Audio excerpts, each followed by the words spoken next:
Mummy जी, चाय ले लीजिए। अरे कलमुही, तेरे हाथों से तो चाय पीते हुए भी डर लगता है, कहीं इससे तेरा रंग मुझ पर ना चढ़ जाए।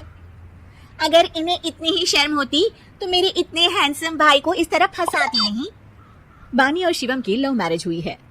बानी के ससुराल में उसकी ननद और सास हैं, जिन्हें अपने गोरे रंग पर बहुत गुरूर होता है, जिस वजह से वो बानी को सिर्फ उसके सांवले रंग की वजह से नापसंद करती है और हमेशा उसे ताने सुनाती रहती है।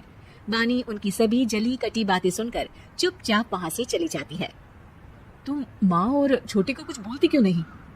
मम्मी जी बड़ी हैं, हर छुटकी ना समझ, इस तरह उन्हें उल्टा जवाब देना सही नहीं। मेरी जिम्मेदारी उनकी सेवा करना है, जो मैं पूरे दिल से हमेशा करती रहूंगी। ऐसा बोलकर बानी रसोई में जाकर रात के खाने की तैयारी करने लगती है। रात को खाना खाते हुए बानी की सास उसे कहती है, कल मैंने अपनी फ्रेंड्स के साथ किटी पार्टी रखी है, समय से सारा खाना बना देना और अपना मनहूस चेहरा लेकर ज्यादा उनके सामने मत आना, समझी? माँ, बानी आप दोनों की कितनी परवाह करती है, फिर भी आप उससे इतना बुरा व्यवहार क्यों करती हैं? अरे एक तो लव मैरिज करके इस कलमुही को हमारे सर पर लाकर बिठा दिया और अब हम इसे कुछ बोल भी नहीं सकते क्या? भैया तो इनकी तरफदारी करेंगे ही, आखिर इन्होंने पूरी तरह उन्हें अपने वश में जो किया है। जिसे जो करना है करे, बस कल मेरा सारा काम समय पर हो जाना चाहिए। इस पर सब खाना खाकर सोने चले जाते हैं और अगले दिन बानी जल्दी उठकर सास की किटी पार्टी के लिए तैयारियां शुरू कर देती है, जिस पर पार्टी शुरू होने के बाद सास की सहेलियां कहती हैं, अरे वाह री, तेरी बहू ने तो बड़े स्वादिष्ट समोसे बनाए हैं। हाँ भाई, रंग कैसा भी हो, खाना बनाने में बिल्कुल अन्नपूर्णा है। अरे इसकी भी क्या बात करनी, मेरी बेटी से मिलो, इसकी सुंदरता के आगे तो उर्वशी रंभा भी फेल है।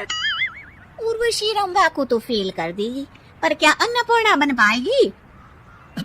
अरे इसे काम करने की क्या जरूरत, उसके लिए बानी है तो, और मैं तो इसकी शादी भी किसी नौकर चाकर वाले घर में ही करूंगी। बानी वापस रसोई में चली जाती है और किटी पार्टी चलती रहती है। उसी रात को बानी की सास गुस्से में चिल्लाते हुए अपने कमरे से बाहर निकल कर आती है। हाय रे, चोरी हो गई मेरे पैसे, पक्का पक्का इस कलमुही की वजह से हुआ है ये सब। अरे क्या हुआ माँ, कौन सा आसमान टूट गया? अरे आसमान तो उसी दिन टूट गया था जब तू इस कलमुही से शादी करके इसे घर में ले आया था। खुद तो आई ही, अपने साथ साथ मनहूसियत का काला साया भी मेरे घर ले आई। अरे हुआ क्या माँ? अरे मेरी तिजोरी में रखे पैसे कहीं गायब हो गए, सुबह ही देखा, अरे यही रखे थे। क्या आप मुझ पर चोरी का इल्जाम लगा रही है? अरे काली बिल्ली पर भी क्या कोई मनहूसियत का इल्जाम लगाता है? ऐसा बोलकर बानी की सास वहां से चली जाती है, जिसके बाद शिवम और बानी बात करने लगते हैं। देखो, मम्मी की बात का बुरा मत मानना, वो बस परेशान है ना, इसलिए कुछ भी बोल गई। वो परेशान नहीं, मुझसे नफरत की वजह से ऐसा बोलकर गई हैं। उन्हें मैं हमेशा एक आंख नहीं सुहाती। देखो बानी, अगर तुम चाहो तो हम दूसरा घर लेकर वहां शिफ्ट कर सकते हैं। आखिर तुमसे प्यार करके तुम्हें अपनी जिम्मेदारी पर इस घर में लेकर आया हूँ, इस तरह टॉर्चर नहीं होने दे सकता। अगर आप साथ हैं तो मुझे किसी चीज की टेंशन नहीं, और आखिर वो हमारे बुजुर्ग हैं, हम उन्हें और छुटकी को इस तरह अकेले छोड़कर कैसे जा सकते हैं? इसके बाद बानी भी अपने कमरे में चली जाती है और अब हर रोज उसकी सास की तिजोरी से पैसे गायब होने लगते हैं।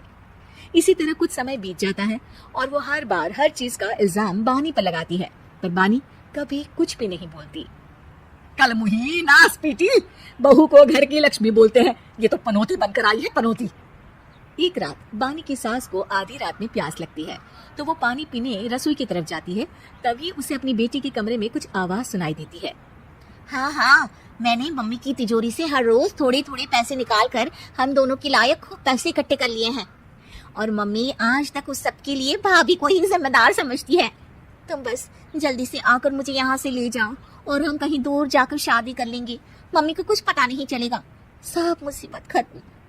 अपनी बेटी की ये सारी बातें सुनकर बानी की सास भौचक्की रह जाती है और अपने कमरे में वापस चली जाती है।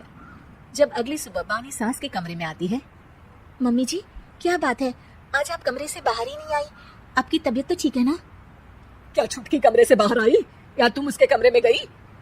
नहीं नहीं, क्यों, जाना है क्या? मैं अभी चली जाती हूँ। नहीं, कोई कहीं नहीं जाएगा। इस पर वो बानी को साथ लेकर कमरे से बाहर आती है, जहाँ शिवम भी होता है। वहाँ उसकी सास बोलती है, छुटकी मेरी तिजोरी के सारे पैसे लेकर अपनी माँ के बारे में कोई ख्याल करे बिना किसी लड़के के साथ घर छोड़कर चली गई, और बहू, तुमने मुझ जैसी सास की सेवा करने के लिए अपने ही पति के साथ दूसरे घर जाने से मना कर दिया। मैंने हमेशा तुम्हारा रंग देखा अच्छा ही नहीं, जो मेरी सबसे बड़ी गलती है। मुझे माफ कर दे बेटा। और इसके बाद बानी की सास कभी अपनी बहू की तारीफ करते थकी नहीं।